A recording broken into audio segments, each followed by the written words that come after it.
আসসালামু আলাইকুম। নাজনীন আহমেদ আমন্ত্রণ জানাচ্ছে এনটিভির মধ্যাহ্নের খবরে। প্রধান উপদেষ্টা ডক্টর মোহাম্মদ ইউনূস বলেছেন, ছাত্র জনতার গণ অভ্যুত্থানে ক্ষমতাচ্যুত প্রধানমন্ত্রী শেখ হাসিনা সরকারের সময় দেশের অর্থনীতির যে উচ্চ প্রবৃদ্ধি দেখানো হতো তার সবই ছিল জালিয়াতি। বৃহস্পতিবার সুইজারল্যান্ড সফরকালে রয়টার্সকে দেওয়া এক সাক্ষাৎকারে তিনি কথা বলেন। শেখ হাসিনা সরকারের দুর্নীতি নিয়ে প্রশ্ন না তোলায় আন্তর্জাতিক সম্প্রদায়ের ভূমিকার সমালোচনাও করেন ডক্টর ইউনূস। বিস্তারিত শাহাদাত শাওনের রিপোর্টে।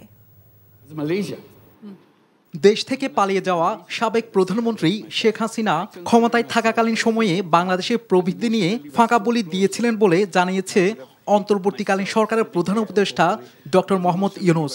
তুলে ধরেছেন সেসব ভিত্তিহীন তথ্য। সুইজারল্যান্ডে ওয়ার্ল্ড ইকোনমিক ফোরামের বার্ষিক সম্মেলনের ফাঁকে লন্ডন ভিত্তিক বার্তা সংস্থা রয়টার্সকে দেওয়া বিশেষ সাক্ষাৎকারে অধ্যাপক ইউনূস বলেন, শেখ হাসিনার অধীনে ইচ্ছে করেই ভুল তথ্য দিয়ে দেশের উচ্চ প্রবৃদ্ধি দেখানো হয়েছিল। তবে বৃহৎ পরিসরে অন্তর্ভুক্তিমূলক প্রবৃদ্ধির গুরুত্ব ও সম্পদের বৈষম্য কমানোর প্রয়োজনীয়তার উপর জোর দিয়েছেন 84 বছর বয়সী এ অর্থনীতিবিদ। অধ্যাপক ইউনূস বলেন, ব্যক্তিগতভাবে প্রবৃদ্ধির হার দিয়েই সবকিছু বিবেচনা করার ব্যাপারে খুব একটা একমত নন তিনি। তার লক্ষ্য প্রান্তিক পর্যায় থেকে শুরু করে প্রতিটি মানুষের উন্নত জীবনমান নিশ্চিত করা। আর এ কারণে তিনি এমন অর্থনীতি চান যেখানে সম্পদ পুঞ্জীভূত করার ধারণা এড়িয়ে চলা হয়। বাংলাদেশের উচ্চ প্রবৃদ্ধি নিয়ে প্রশ্ন না তোলার জন্য পুরো বিশ্বকে দোষারোপ করেছেন এ অর্থনীতিবিদ। বলেন, হাসিনা বিদেশে এসে দেশ কিভাবে চালানো হয় সে কথা সবাইকে বলেছিলেন। বাংলাদেশের অর্থনীতি নিয়ে শেখ হাসিনাকে কেউ প্রশ্ন করেননি। আর এটি মোটেও কোনো ভালো বিশ্ব ব্যবস্থা নয় উল্লেখ করে ডক্টর ইউনূস বলেন, এটা বিশ্বের জন্য একটি শিক্ষা। ছাত্র জনতার অভ্যুত্থানের মুখে গত 5 আগস্ট পদত্যাগ করে ভারতে পালিয়ে যান সাবেক প্রধানমন্ত্রী শেখ হাসিনা। এরপর দেশের অন্তর্বর্তী সরকারের প্রধান উপদেষ্টা হিসেবে দায়িত্ব নেন doctor Mohammad Yunus. Shahadat Shaon, NTV international desk. London ক্লিনিকে 17 দিনের চিকিৎসার পর আজ ছেলে তারেক রহমানের বাসায় নেওয়া হবে বিএনপি চেয়ারপারসন খালেদা জিয়াকে। এ তথ্য জানিয়েছেন তার ব্যক্তিগত চিকিৎসক ডাক্তার AZM জাহিদ হোসেন। তিনি জানান, হাসপাতালে ছাড়পত্র পেলে স্থানীয় সময় শুক্রবার রাত 9টায় তারেক রহমানের বাসায় নেওয়া হবে খালেদা জিয়াকে। বিএনপি চেয়ারপারসন আগের তুলনায় এখন অনেকটা সুস্থ। তার শারীরিক অবস্থার উন্নতি হয়েছে, তবে লিভার প্রতিস্থাপনের বিষয়ে এখনও সিদ্ধান্ত চূড়ান্ত হয়নি। বিএনপির স্থায়ী কমিটির সদস্য ডাক্তার জাহিদ হোসেন আরও জানান, এ বিষয়ে আরও কিছুদিন পর্যবেক্ষণে থাকবেন খালেদা জিয়া। লিভার বিশেষজ্ঞ প্যাট্রিক কেনেডির তত্ত্বাবধানে চলবে তার চিকিৎসা। ৭৯ বছর বয়সী সাবেক প্রধানমন্ত্রী দীর্ঘদিন ধরে liver cirrhosis, kidney, heart, diabetes, arthritis সহ নানা শারীরিক জটিলতায় ভুগছেন। উন্নত চিকিৎসার জন্য গত 8 জানুয়ারি লন্ডন ক্লিনিকে ভর্তি করা হয় তাকে। গত 5 আগস্ট ফ্যাসিস্ট আওয়ামী লীগ সরকারের পতনের পরদিন এভার কেয়ার হাসপাতালে চিকিৎসাধীন খালেদা জিয়ার স্থায়ী মুক্তির আদেশ দেন রাষ্ট্রপতি মোহাম্মদ শাহাবুদ্দিন। কালকে ওনার এইখানকার চিকিৎসকরা যদি ওনাকে ছুটি দেয়, কারণ ওই কিছু কিছু রিপোর্টের জন্য আজকেও একজন চিকিৎসক দেখে ওনাকে কিছু পরীক্ষা করার জন্য দিয়েছেন। সেই পরীক্ষাগুলো আমরা কালকে করাবো। উনি দিয়েছেন বিকেলের সন্ধ্যার দিকে এসে, সেগুলো করাবো। করে যদি সব ঠিক থাকে তাহলে হয়তো কালকে ওনার সন্ধ্যার দিকে ইভিনিংয়ে আওয়ারে ছুটি হওয়ার সম্ভাবনা আছে।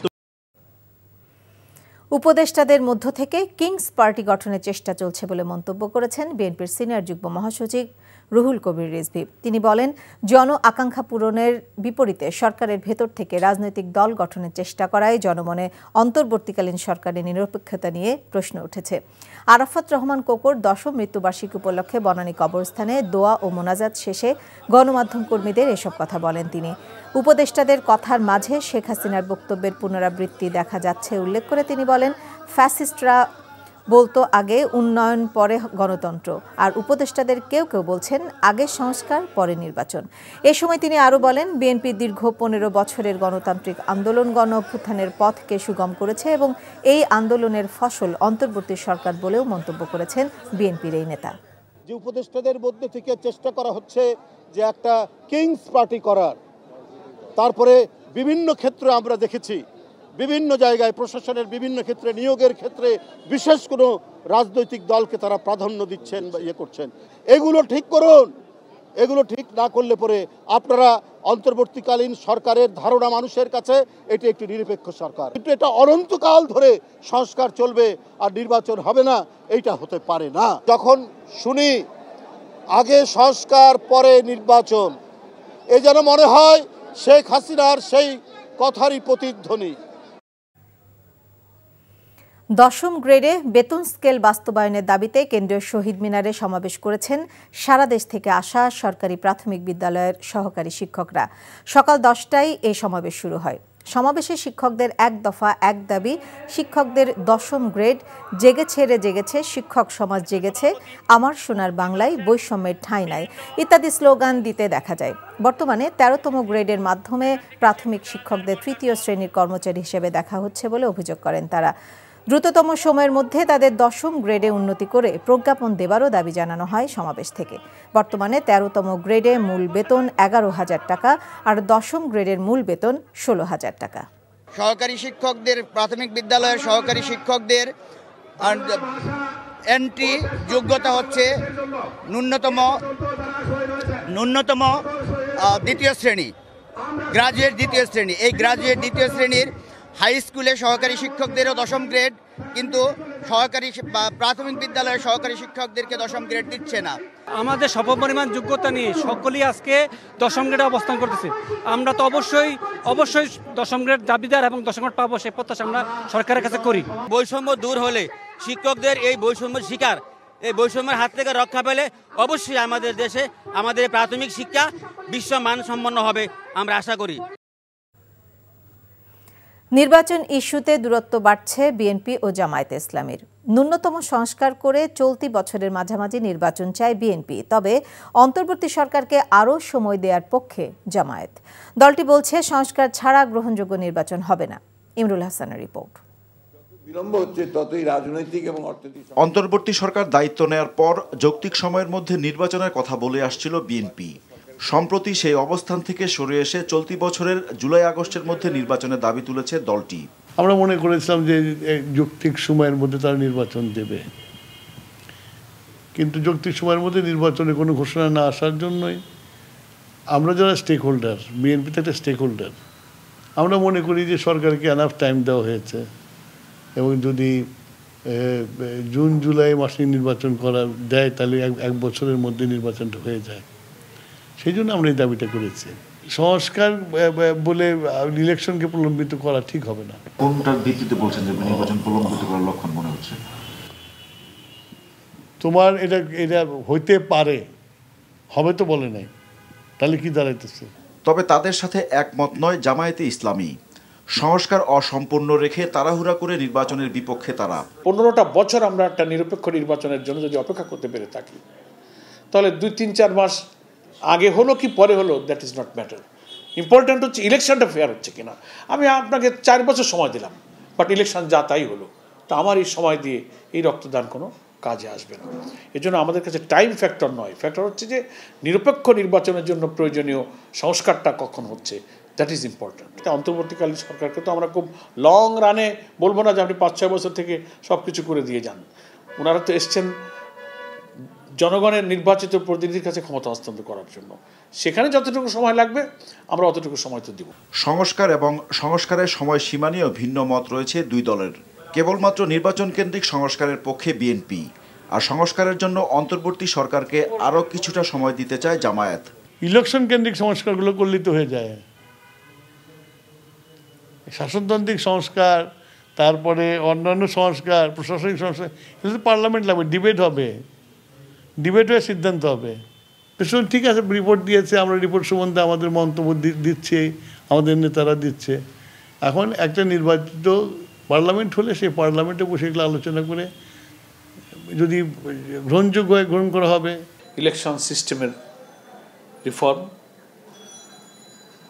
তারপরে আপনার পুলিশ অ্যাডমিনিস্ট্রেশনের রিফর্ম, জুডিশিয়ারি রিফর্ম, কনস্টিটিউশনের কিছু রিফর্ম প্রয়োজন হবে, ইভেন আমাদের সিভিল অ্যাডমিনিস্ট্রেশনের কিছু রিফর্ম প্রয়োজন হবে। অন্তত 6-7টা অর্গান রাষ্ট্রের বা বিভাগের সংস্কার ছাড়া যা এখন আছে সেটআপ, এভাবে ইলেকশন হলে নির্বাচন নিরপেক্ষ হবে না। আগামী 6 মাসের মধ্যে নির্বাচনের সাথে সংশ্লিষ্ট বিভাগগুলোর সংস্কার তারা শেষ করতে পারে, তারপর তারা একটা নির্বাচনের রোডম্যাপ ঘোষণা দিয়ে নির্বাচনের দিনক্ষণ ঘোষণা দিতে পারে। এখন একটা প্রশ্ন হচ্ছে সেটা কত, সেটা আমি হয়তো দিন মাস ঘন্টা বেঁধে দিলাম না, that is up to government যে কোন সময়ের মধ্যে সে সংস্কার কাজটা শেষ করতে পারবে। জুলাই আগস্টের গণহত্যার বিচার চায় বিএনপি জামায়াত দুই দলেই। তবে আওয়ামী লীগ নির্বাচন করতে পারবে কিনা তা জনগণই সিদ্ধান্ত নেবে বলে মন্তব্য করেন দুই দলের সিনিয়র এই দুই নেতা। Imrul Ahsan, NTV news, Dhaka. গত মধ্যরাতে দেশের বিভিন্ন স্থানে মৃদু ভূকম্পন অনুভূত হয়েছে। শুক্রবার রাত 1:26 দিকে মৃদু ঝাঁকুনিতে কেঁপে ওঠে সবকিছু। ভূমিকম্প ও আগ্নেয়গিরি বিষয়ক ওয়েবসাইট ভলকানো ডিসকভারি জানিয়েছে ভূমিকম্পটির উৎপত্তিস্থল ছিল মিয়ানমার, মাটির 112 কিলোমিটার গভীরে। ভূমিকম্পটির মাত্রা ছিল 5.1। মার্কিন ভূতাত্ত্বিক জরিপ সংস্থা ইউএসজিএস জানিয়েছে ভারতের মণিপুর রাজ্যের ওয়াংজিং থেকে 106 কিলোমিটার পূর্বে ভূমিকম্পটি সংঘটিত হয়। এটির প্রভাবে মিয়ানমার, ভারতের কয়েকটি রাজ্য ও বাংলাদেশে শক্তিশালী ভূকম্পন অনুভূত হয়। রাজধানীর বাজার পরিস্থিতির খবর জানতে এখন যাচ্ছি মোহাম্মদপুর টাউন হল বাজারে। সেখানে আছেন স্টাফ করেসপন্ডেন্ট আরাফাত ইসলাম। সরাসরি যাচ্ছি তার কাছে। আরাফাত, বাজারে চালের ঊর্ধ্বগতি কি, দামের ঊর্ধ্বগতি কি কমেছে? আর চাল ছাড়া বাকি জিনিসের দামের কি অবস্থা আমাদেরকে জানাবেন।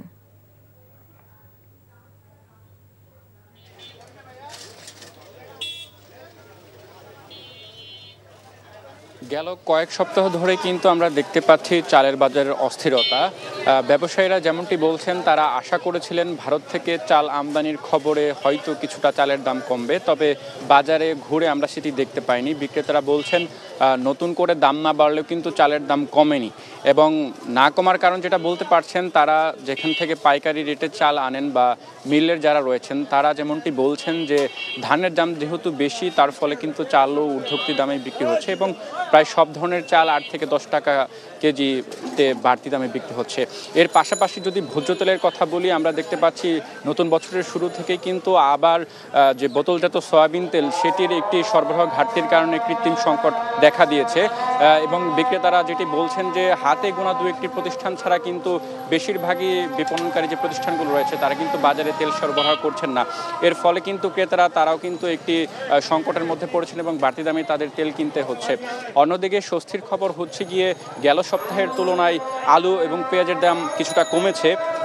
আলু যেটি গত সপ্তাহে 30 টাকা বিক্রি হয়েছে সেটি 5 টাকা কমে এই সপ্তাহে 25 টাকায় বিক্রি হচ্ছে, এবং পেঁয়াজ যেটি 60 টাকা কেজিতে ছিল সেটি 10 টাকা কমে 50 টাকায় বিক্রি হচ্ছে। এর পাশাপাশি যদি মুরগির কথা বলি, মুরগির ক্ষেত্রে আমরা দেখতে পেয়েছি কিছুটা দাম কমেছে। ব্রয়লার মুরগি কেজিতে 10 টাকা কমে 200 থেকে 190 টাকায় বিক্রি হচ্ছে। এছাড়া সোনালী মুরগির ক্ষেত্রেও 20 টাকা কমে 320 টাকায় বিক্রি হচ্ছে। এবং সবজির দাম যেহেতু জানেন যে এখন শীতের মৌসুম প্রায় শেষের দিকে, যার ফলে সবজির দাম অনেকটাই সহনীয় পর্যায়ে রয়েছে এবং ক্রেতারাও বেশিরভাগ নিত্যপণ্যের দামের ক্ষেত্রে সন্তুষ্টি প্রকাশ করেছেন। সব মিলে এই ছিল আমার কাছে ছুটির দিনের বাজার দরের সর্বশেষ আপডেট।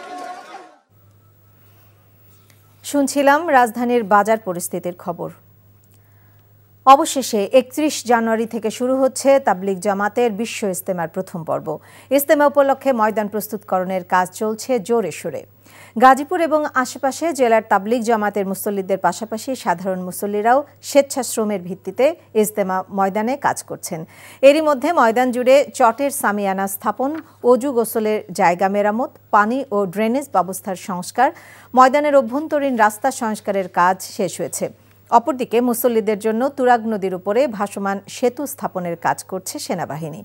বিশ্ব ইজতেমার প্রথম পর্বে অংশ নেবেন মাওলানা জুবায়ের অনুসারীরা। 2 ফেব্রুয়ারি আখেরি মোনাজাতের মধ্য দিয়ে শেষ হবে প্রথম পর্ব, আর দ্বিতীয় পর্ব শুরু হবে আগামী 7 ফেব্রুয়ারি। এতে অংশ নেবেন মাওলানা সাদের অনুসারীরা। টঙ্গী ইজতেমা ময়দানে আছেন আমাদের স্টাফ করেসপন্ডেন্ট নাসির আহমেদ। সরাসরি যাচ্ছি তার কাছে। নাসির, ইজতেমার সামগ্রিক প্রস্তুতির খবর আমাদেরকে জানাবেন। নাজনীন, বিশ্ব ইজতেমা আগামী 31 জানুয়ারি শুরু হলেও তো তার প্রস্তুতির কাজ এখন পুরোদমেই চলছে। এরই মধ্যে বিদেশি মেহমানদের জন্য যে টিন দিয়ে স্থাপনা তৈরি করা হয়েছে এবং এই টিনের যে সেটগুলো আছে এগুলো আমাদের শুধু বিদেশি না, তাবলিগের শীর্ষ মুরব্বীরাও থাকবেন এবং এছাড়া বাকি সকল ময়দান জুড়েই পাটের চট দিয়ে শামিয়ানা তৈরি করা হচ্ছে এবং এই পাটের চটের শামিয়ানা যেগুলো প্রায় মাঠ ময়দানের 3 ভাগের 1 ভাগ কমপ্লিট হয়েছে এবং বাকি 2 ভাগ পুরোদমে এখন পাট দিয়ে শামিয়ানা তৈরির কাজ চলতেছে। আপনি যেমনি বললেন যে দেশের বিভিন্ন জায়গা শুধু না, বিভিন্ন স্কুল এবং মাদ্রাসা ছাত্ররাও এই কাজে অংশ নিয়েছেন। আগামী যে 5 দিনের মধ্যে মুসল্লিরা শীর্ষ মুসল্লিরা দাবি করছেন যে আগামী 5 দিনের মধ্যে এই ময়দানের পুরো প্রস্তুতি কাজ শেষ হবে এবং আজকে আমরা দেখলাম যে সিসি ক্যামেরা স্থাপনের কাজ করছে র্যাব থেকে এবং পয় নিষ্কাশনের ব্যবস্থা অলরেডি কমপ্লিট হয়েছে এবং মাইক লাগানো কাজ করছেন তাবলিগ মুসল্লিরা। ইলেকট্রিক লাইনও নির্মাণের কাজ শেষের দিকে এখন। তো সর্বোপরি যে 31 তারিখে ইজতেমা শুরু হবে, মাওলানা জুবায়ের অনুসারীরা এখানে অংশ নেবেন এবং এই একই স্থাপনায় 7 তারিখ থেকে শুরু হবে মাওলানা জুবায়ের অনুসারীদের বিশ্ব ইজতেমা এবং 9 তারিখে মোনাজাতের মাধ্যমে শেষ হবে এই বিশ্ব ইজতেমার আনুষ্ঠানিকতা। এই ছিল প্রস্তুতির খবর। জানছিলাম ইজতেমার প্রস্তুতির সর্বশেষ খবর। সাবেক শ্রম ও কর্মসংস্থান প্রতিমন্ত্রী মুন্নুজান সুফিয়ানের ক্ষমতার দাপটে খুলনায় একচ্ছত্র আধিপত্য বিস্তার করে তার পালক পুত্র আবুল কালাম আজাদ ওরফে আজাদ শেখ। ট্রাক শ্রমিক থেকে হয়েছেন শত কোটি টাকার মালিক। ভৈরব নদে অবৈধভাবে ড্রেজার মেশিন বসিয়ে উত্তোলন করতেন বালু। এছাড়া চাঁদাবাজি, জমি দখল সহ নানা অভিযোগ রয়েছে তার বিরুদ্ধে। স্বৈরাচার শেখ হাসিনা দেশ ছেড়ে পালিয়ে যাওয়ার পর মুন্নুজানের সাথে আজাদ শেখও আত্মগোপনে চলে যান। মা ও পালক ছেলের বিচার দাবি করেছে ভুক্তভোগীরা।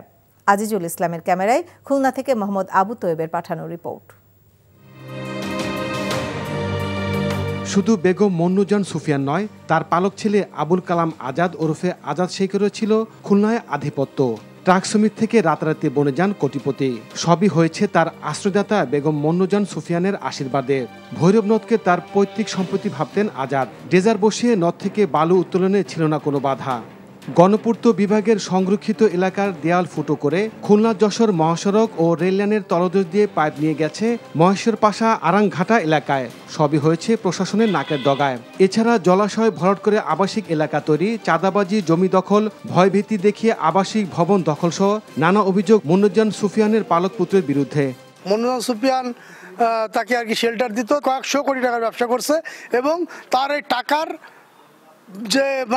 যে একটা গরম, টাকার যে একটা তোড়, সে টাকার তোড়ে সে মোটামুটি কাউকে মানুষ বলে মানুষ হিসাবে গণ্য করে না। তারা ক্ষমতায় থাইকা এতদিন ক্ষমতার আসলে আমাদের দৃষ্টিকোণ থেকে এটা সম্পূর্ণ ক্ষমতার অপব্যবহারই করছেন। আওয়ামী লীগের নেতৃত্বে স্থানীয় লোকরা এখানে করছে, এটা তাদের তো আমার কোনো কথা শুনে নাই। আমাদের ওয়ালও ভেঙে ফেলছে। আপনারা দেখবেন যে আমাদের এটা তো ঠিক না যে আমাদের একটা সরকারি প্রতিষ্ঠান এখানে ওয়াল ভাঙবে, এটা তো ঠিক না। খুলনার রেলগেট এলাকায় ভৈরব নদ তীর ঘেঁষে প্রায় 25 একর জমির উপর গণপূর্ত বিভাগের নিজস্ব গোডাউনও ছিল আজাদের নিয়ন্ত্রণে। সংরক্ষিত এলাকা হয় জনসাধারণের প্রবেশ ছিল নিষেধ। একটু দূরে বেগম মুন্নুজান সুফিয়ানের বাসভবন। তবে তার বিরুদ্ধে আনা অভিযোগ অস্বীকার করলেন আজাদ। এটা আমি করি নাই তো, এটা তো আপনার ওরা যারা কাজ করেছে তারা করছে। ব্যবসা করি না এখন আমি, ঠিক আছে বুঝছেন, আমি আর এই ব্যবসা করতেছি না। ভৈরব নদে অবৈধ ড্রেজার অপসারণে কয়েকবার চিঠি দেয়া হলেও মুন্নুজানের দাপটে আজাদ বালু উত্তোলন বন্ধ করেনি বলে জানালেন গণপূর্ত বিভাগের এই প্রকৌশলী। একবার অপসারণ করেছিলেন, আমি যেটা নিয়ে শুনেছিলাম। পরবর্তীতে আবার রিসেন্টলি তারা আবার পাইপ স্থাপন করেছেন এবং পরবর্তীতে আমার এসডি মহোদয় ভিজিট করেছেন এবং প্রতিবেদন দাখিল করেছেন। আমরা পুনরায় আমার চিঠি দিয়েছি। আজাদের অবৈধ সম্পদের অনুসন্ধান করে দ্রুততা জব্দ করার দাবি জেলাবাসীর। NTV news desk. তাপমাত্রা না কমলেও সারা দেশে বেড়েছে শীতের তীব্রতা। দিনাজপুরে কনকনে শীতে বিপর্যস্ত হয়ে পড়েছে জনজীবন। সকাল গড়িয়ে দুপুরেও দেখা নেই সূর্যের। রাতে গুঁড়ি গুঁড়ি বৃষ্টির মতো কুয়াশা ঝরছে। যানবাহন চলছে হেডলাইট জ্বালিয়ে। চরম দুর্ভোগে খেটে খাওয়া ও ছিন্নমূল মানুষজন। সর্বনিম্ন তাপমাত্রা রাজশাহীর বাঘাবাড়িতে 9.6 ডিগ্রি, দিনাজপুরে তাপমাত্রা 11.2 ডিগ্রি সেলসিয়াস। পঞ্চগড়ে তেঁতুলিয়ায় বেড়েছে শীতের প্রকোপ। হাড় কাঁপানো শীতে জবুথবু সাধারণ মানুষ। বাতাসের তীব্রতা বেশি হওয়ায় প্রয়োজন ছাড়া কেউ ঘর থেকে বের হচ্ছে না। এছাড়া চুয়াডাঙ্গা, নওগাঁ, নাটোর, সিরাজগঞ্জ সহ উত্তরাঞ্চলে বেড়েছে শীতের দাপট। জয়পুরহাটে বিএসএফ বিজিবির মধ্যে বৈঠকের পরও সীমান্ত থেকে কাঁটাতারের বেড়া সরায়নি বিএসএফ। এই ঘটনার প্রতিবাদ জানিয়ে বিএসএফকে চিঠি দিয়েছে বিজিবি। মঙ্গলবার সকালে জয়পুরহাটের পাঁচবিবি সীমান্তের ঘোনাপাড়া পূর্ব উচনা গ্রামের প্রায় ৩০ গজ দূরে ভারতীয় অংশে বিএসএফ কাঁটাতারের বেড়া নির্মাণ শুরু করে। বিজিবির বাধার মুখে বিএসএফ সদস্যরা কাঁটাতারের বেড়া নির্মাণ কাজ বন্ধ রাখে। ওই দিন বিকেলে সীমান্তে বিজিবি ও বিএসএফের মধ্যে কোম্পানি কমান্ডার পর্যায়ের পতাকা বৈঠক অনুষ্ঠিত হয়। বুধবার কাঁটাতারের বেড়া সরিয়ে নেয়ার আশ্বাস দিয়েছিল বিএসএফ। জয়পুরহাট ২০ বিজিবির ব্যাটালিয়ন অধিনায়ক লেফটেন্যান্ট কর্নেল নাহিদ নেওয়াজ জানান, কাঁটাতারের বেড়া সরিয়ে না নেওয়ায় ঘটনাস্থল পরিদর্শনের পর বিএসএফকে প্রতিবাদ লিপি পাঠানো হয়েছে।